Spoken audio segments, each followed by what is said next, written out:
Les amis, j'espère que vous allez bien parce que cette soirée est juste magnifique, vraiment magnifique. Nous l'avons emporté sur 6 buts à 0 face à Valence. Déjà, désolé pour cette vidéo tardive parce que j'ai suivi le match mais très loin de la maison.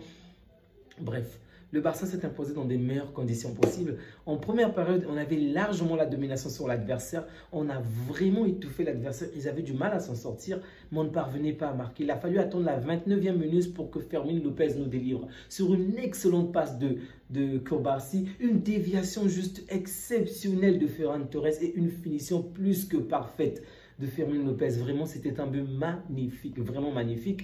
Et en seconde période, on a fait rentrer le grand Rafinha, le maître à jouer. Oui, il n'était pas titulaire aujourd'hui, tout simplement parce qu'il a... En fait, il était arrivé en retard aux entraînements et comme vous connaissez Flick, Flick l'a puni en le laissant sur le banc de touche. Et au final, il rentre en très peu de temps, il marque le second but. Très bien, il creuse l'écart. Ensuite, Fermín va encore marquer. Donc, il marque à la 53e minute. Fermín qui vient marquer à la 56e minute. Et Rafinha revient encore doubler la marque à la 66e minute. C'était tellement beau à voir. En plus, que de merveilleux buts, de merveilleux joueurs. Vraiment, waouh, je me suis régalé. Si vous vous souvenez du match dernier, du match du Real que j'ai débriefé hier, je vous disais qu'on devait battre Valence avec au minimum, je répétais, au minimum 3 buts d'écart.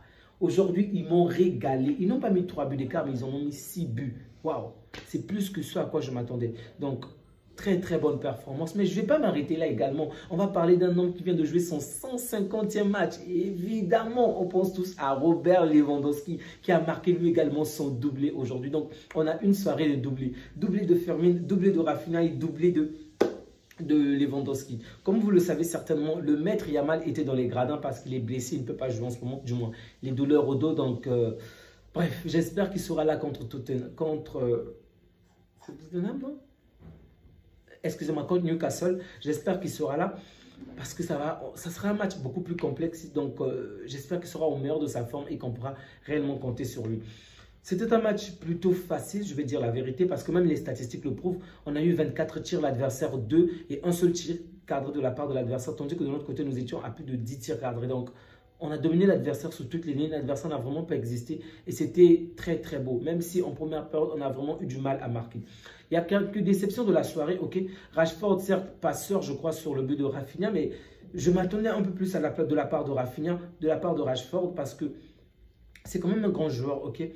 Et si on ne peut pas compter sur lui lors des grands matchs, dans ce genre de match, on devrait quand même compter sur lui. Lorsqu'on n'a pas des joueurs comme Rafinha sur le terrain, on n'a pas des joueurs comme Yamal sur le terrain, c'est à lui d'être le véritable boss en attaque. Et malheureusement, ce n'est pas suffisant. Il fait des dribbles, il fait des gestes. Il y a des moments qu'il réussit, d'autres moments il échoue. Ok, je comprends. Mais il n'est toujours pas assez décisif en fait. Et si on ne peut pas compter sur toi dans des grands matchs, si on ne peut même pas compter sur toi dans ces petits matchs-là, ce ne sont pas dans des grands matchs qu'on va compter sur toi. Ça, c'est un fait. Vraiment. Et je pense qu'il y a encore... Je comprends, des Anglais ne s'adaptent pas facilement à l'extérieur, mais j'espère qu'il va rapidement s'adapter. Vraiment. Parce que ça devient urgent et il ne répond pas forcément aux exigences du Barça. Bref, on va encore l'accorder le bénéfice du doute. Vous le savez déjà très bien. Bien avant qu'il ne vienne, je vous disais déjà que pour moi, Rashford devait juste être la cerise sur le gâteau. Pas le gâteau lui-même, mais la cerise dans la mesure où je m'attendais à ce qu'on ait un autre attaquant plus puissant, plus décisif et que Rashford devait juste être là pour ajouter un nouveau nom. Mais financièrement, on n'a pas pu le faire et donc on s'est contenté de Rashford. J'espère juste que plus tard, ça ne va pas nous porter préjudice. Vraiment, je l'espère.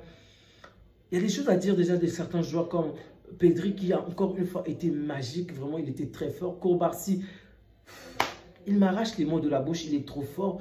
Difficile à évaluer Joan Garcia aujourd'hui parce qu'il n'y a juste pas eu d'adversaire en face. Donc, mais dans l'ensemble, toute l'équipe a été très bonne, toute l'équipe a bien joué et on a su maîtriser l'adversaire du début jusqu'à la fin du match. C'est un score plutôt rassurant par rapport à tout ce qui s'est passé avant. Comme vous le savez, il y avait une mauvaise atmosphère dans le groupe. Je ne dis pas que c'est terminé, mais j'espère vraiment qu'on va se relancer sur de nouvelles bases et que c'est sur ces bases-là qu'on va continuer cette saison, qu'on va davantage récupérer des points. Donc pour l'instant, le Real est premier, nous sommes deuxième avec un écart de 2 points. Goal à virage, évidemment, on étale tout le monde, mais j'espère juste qu'on va rapidement reprendre cette première place-là et casser la gueule des voisins. Comme vous le savez si bien, ils aiment constamment se plaindre. Eux, ils se plaignent directement au niveau de la FIFA. Alors que lorsque eux, ils font des dingueries, lorsque les arbitres font des dingueries contre eux, ils se taisent. Mais lorsque une action, le pire, ce n'est pas totalement contre eux, ou ce n'est pas totalement leur envoi. Donc, c'est une action, on va dire peut-être à moitié valable, une action plutôt correcte. mais c'est eux qui osent se plaindre avec tout ce qu'ils subissent, avec tout ce... En fait, toutes les faveurs de l'arbitre qu'ils ont. Sincèrement, ils n'ont plus honte. Vraiment, ils n'ont plus honte. Mais bref, on s'en fout, c'est Madrid. On est habitué à ça. Qu'ils aillent encore se plaindre encore et encore parce qu'on a sifflé contre leurs joueurs alors qu'eux, ils bénéficient des grâces de l'arbitre tous les matins. Mais bref, c'est le Real. C'est le Real. On ne peut plus vraiment s'étonner. Donc, pour ce match, il y a énormément de bonnes choses à retenir. Déjà, une meilleure cohésion de groupe, une meilleure symbiose, une meilleure compréhension de jeu. D'accord ? Et un certain équilibre entre chaque ligne, ce qu'on n'avait pas retrouvé lors du match passé. Le match dernier, on manquait vraiment de pressing, on manquait d'envie. Aujourd'hui, on a retrouvé cette envie. Malgré que ça puisse être, ce n'est pas forcément l'équipe première qui a joué aujourd'hui. Ok, il y a eu énormément de nouveaux joueurs à de nombreux postes, comme par exemple, De Jong n'a pas joué, les blessés, Rafinha n'était pas titulaire, Lamine n'a même pas joué. Il y a eu énormément de joueurs qu'on a mis sur le terrain et pourtant, la qualité, elle n'a pas baissé. Ok, le pressing n'a même pas baissé et ça, c'est vraiment un point positif, vraiment. Flick a tout mon respect pour ce qu'il a fait. Bravo, bravo, bravo à Flick. J'espère juste que les matchs à venir, que nous allons être encore plus forts, qu'on va être encore plus décisifs dès le début du match parce que en première période, on laissait vraiment de l'espoir à Valence. Ils avaient vraiment de quoi espérer encore obtenir un meilleur score qu'une défaite. C'est juste qu'ils ont manqué d'ambition. Ils n'ont pas énormément pressé, ils n'ont pas énormément attaqué. Du coup, on les a étouffés du début jusqu'à la fin du match. Sinon, ça aurait pu être compliqué pour nous parce qu'on avait la domination, on avait le contrôle. On avait même l'avantage au score, mais c'était juste un but d'écart. Et vous savez très bien qu'au foot, un seul but ne suffit pas. Ok? Bref, on a gagné et on va se contenter de cela.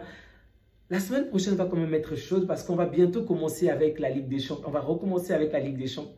On va commencer avec la Ligue des Champions puisque c'est cette saison.